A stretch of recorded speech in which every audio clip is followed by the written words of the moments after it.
আমি রেশমি আচার্যি। অনেকেই আমার বিভিন্ন ভিডিওতে দেখে আমাকে জাজ করে বা মনে করে আমি শুধু বিরোধিতা করি। আসলে যারা আমার অনেক আগে থেকে চেনে তারাও জানে ২০১৮ সালের আগেও আমি বিরোধিতাই করতাম। আমি কখনোই কোনো সরকারের পক্ষে হয়ে বিশেষ কোনো কথা বলিনি। তখনও বিরোধিতা করেছি, এখনও বিরোধিতা করছি। আগামী দিনে হয়তোবা যখন এই সরকারটা থাকবে না, কোনো সরকারই তো চিরস্থায়ী নয়। যখন এই সরকারটা থাকবে না, কোনো একটা নতুন দল সরকার গঠন করবে বা যাকে এখন বর্তমানে আমি সমর্থন করছি, ওনারাও যদি সরকার গঠন করেন এবং পরিস্থিতি যদি একই রকমভাবে থেকে যায়, তখন ওই সরকারের বিপক্ষেও আমি কথা বলবো।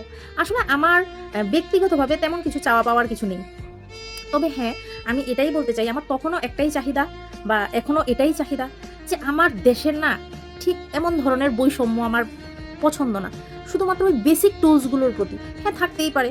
অনেকে অনেক রিচ হতে পারে, কেউ কেউ অনেক বেশি হয়তোবা ততটা মানে কাজও করতে পারেনি বা ততটা পরিশ্রম করতে পারেনি বা নিজের উপর কাজ করতে পারেনি বলে ততটা জীবনে দাঁড়াতে পারেনি, এমনও হতে পারে। হ্যাঁ, ব্যাংক ব্যালেন্সের সাম্যতার কথা কিন্তু আমি কখনোই বলিও নি বা আমি চাইও না এমন হোক। বিভিন্ন মানুষ যার যতটা যোগ্যতা ততটাই কামাই করবে। তবে বেসিক টুলসগুলোতে এতটা বৈষম্য থাকা কোনো দেশের পক্ষে মানে সুন্দর বা কোনো দেশের জন্য মঙ্গলময় বা দেশটাকে উন্নত দেশ কখনোই বলা যাবে না।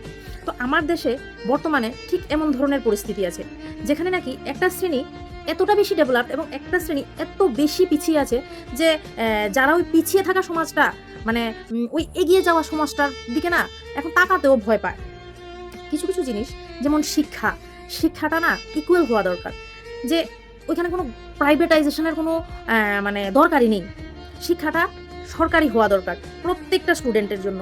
এমন তো না যে গরিব ঘরের যে বাচ্চাটা শিখবে ওইটা জীবনের শুরু থেকেই ওই ডিপ্রাইভ সিচুয়েশনটা পেয়ে পেয়ে বড় হবে, আবার যে নাকি অনেক বেশি রিচ ওই ঘরের বাচ্চাটা গরিবদের সম্মানটুকুও করতে পারবে না, যে ওদের মানুষ হিসেবেই গণ্য করে না।